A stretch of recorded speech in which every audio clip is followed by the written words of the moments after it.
አፋብን ከፍተኛ ዋጊውን አጣ።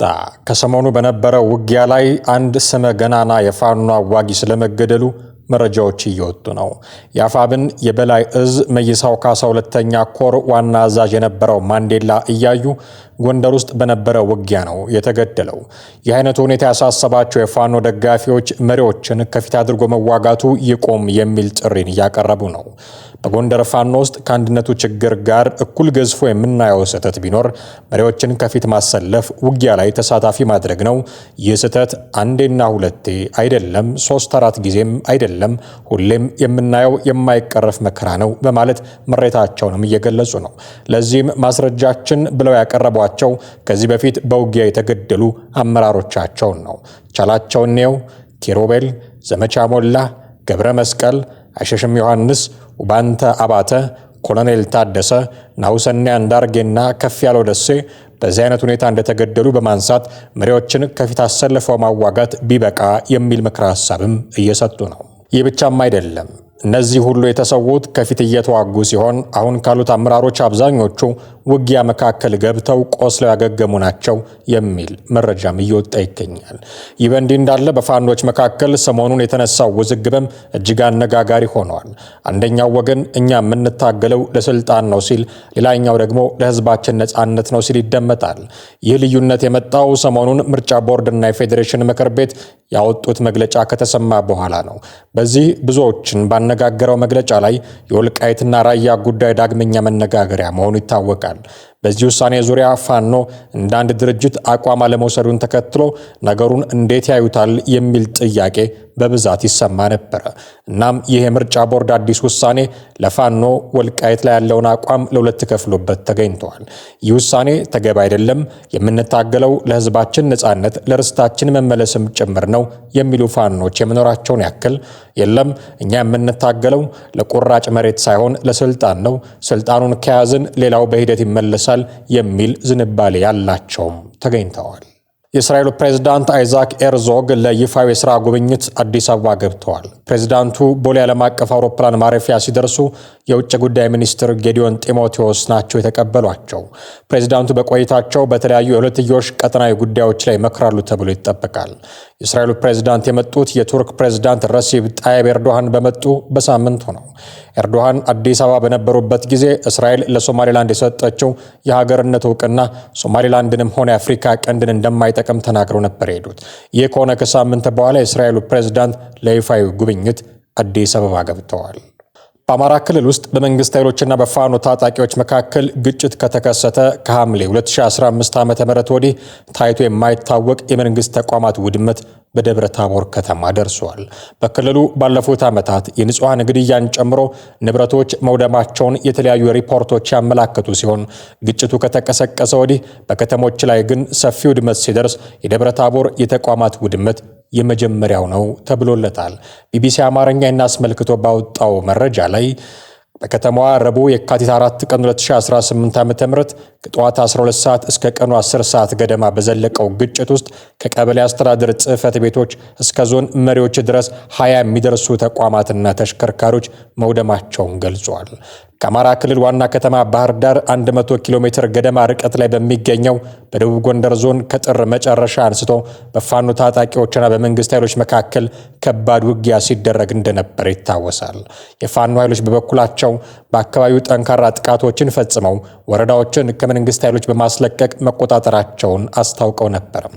ከዚህ ጋር በተያያዘ የፋኖ ታጣቂዎች የደቡብ ጎንደር ዞን ዋና ከተማ የሆነችውን ደብረ ታቦር ከተማን ለመቆጣጠር የካቲት 4 ቀን 2018 ዓ.ም ማለዳ ጥቃት መክፈታቸውን ነዋሪዎች ተናግረው ነበረ። በወቅቱ በዕለቱ ከንጋት አንስቶ ታጣቂዎቹ በከፈቱት ጥቃት ከሁለቱም ወገን የደረሰውን ጉዳት በተመለከተ እስካሁን የወጣ ይፋዊ አሃዝ ባይኖርም በከተማዋ ባሉ ተቋማት ላይ ሰፊ ቁሳዊ ውድመት ማድረሱን ግን ቢቢሲ ከተለያዩ አካላቶች አሰባሰብኳቸው ያላቸውን መረጃዎች ጠቅሶ ዘግበዋል። በርካታ ነዋሪዎች በከተማዋ ዙሪያ በነበሩ የታጣቂዎች እንቅስቃሴ ስጋት እንዲሁም ግጭቱ ጠዋት ላይ በመቀስቀሱ አብዛኛው የከተማዋ ማህበረሰብ እንቅስቃሴው በቤት ውስጥ ተገድቦ እንደነበረም ተናግረዋል። ረቡዕ ዕለት የተቀሰቀሰውን የሁለቱ ወገኖች ግጭት ከፍተኛ ጦርነት ሲሉ የገለጹት የከተማዋ ከንቲባ አቶ ደሴ መኮንን ውጊያው በፋኖና በአካባቢው የጸጥታ ኃይሎች መካከል እንደነበረም ተናግረዋል።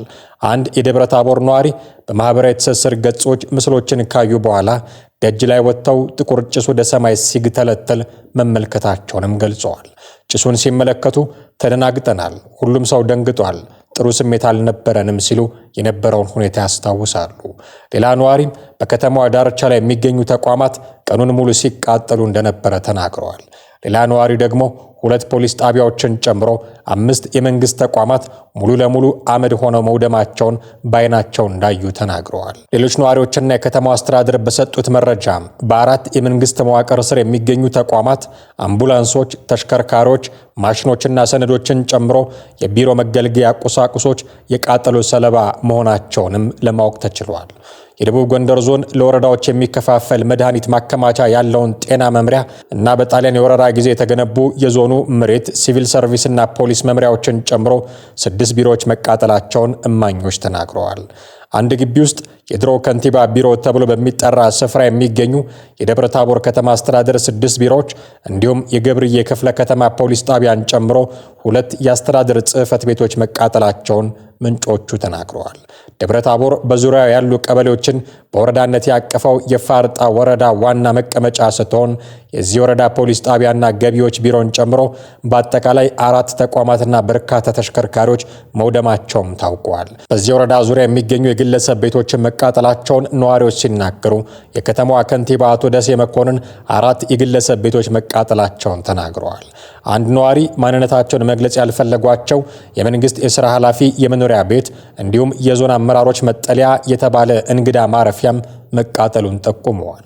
የደብረ ታቦር ከተማ ከንቲባ አቶ ደሴ ውድመቱን አሳዛኝና የማይጠበቅ ብለውታል። ከባድ ጉዳት ነው የደረሰው። ማህበረሰቡ አገልግሎት የሚያገኝባቸው ቦታዎች ናቸው። ፋይናንስም፣ ፖሊስም፣ ሚሊሻም። ማህበረሰቡ ጥሩ ስሜት የለውም። ምክንያቱም የማህበረሰቡ ሰነድ ነው የጠፋው፣ የተቃጠለው፣ የመረበሽ ስሜት አለ ሲሉ አንድ ነዋሪ ስለ ውድመቱ ተናግረዋል። ሌላ ነዋሪ በበኩላቸው ውድመቱን አሳዛኝና አሳፋሪ ብለው የገለጹት ሲሆን ከባድ መሳሪያዎች ጥቅም ላይ ቢውሉ ኖሮ ከዚህ የከፋ ውድመት ይከሰት ነበረ ብለዋል። ማህበረሰቡ እንደ ከተማዋ ጥንታዊነትና ታሪካዊነት ደብረ ታቦር አላደገችም የሚል ቁጭት እንዳለው ያስታወሱት ሌላ ነዋሪ በዚህ ላይ ይህን ያህል ውድመት መድረሱ አሉታዊ ስሜት ማሳረፉን አክለው ገልጸዋል። ሌላም ነዋሪ ይህንኑ ሐሳብ በመደገፍ ከተማው አሁን ካለበት ወደ ኋላ 10 እና 15 ዓመት እንደተመለሰ ነው የታዘብነው። ከዚህ በኋላ የትኛው መንግስት ነው መልሶ የሚገነባው ከተማዋን ወደ ነበረበት የሚመልሰው ሲሉም ጠይቀዋል። የተቋማቱ ውድመት ወጥተው መመልከታቸውን የጠቆሙ ሌላ ነዋሪ ውድመቱ ሆን ተብሎ የተፈጸመ የእሳት ቃጠሎ ነው ብለዋል። ለደብረ ታቦር ውድመት ሁለቱም ተፋላሚ ወገኖች እርስ በርስ ይወነጃጀላሉ። ግጭቱ ከተቀሰቀሰበት ዕለት ጀምሮ ቢቢሲ ያነጋገርኳቸው ያላቸውን ነዋሪዎች ጠቅሶ ከ8 እስከ 10 የሚገመቱ የድሮን ጥቃቶች መፈጸማቸውም ተጠቁመዋል።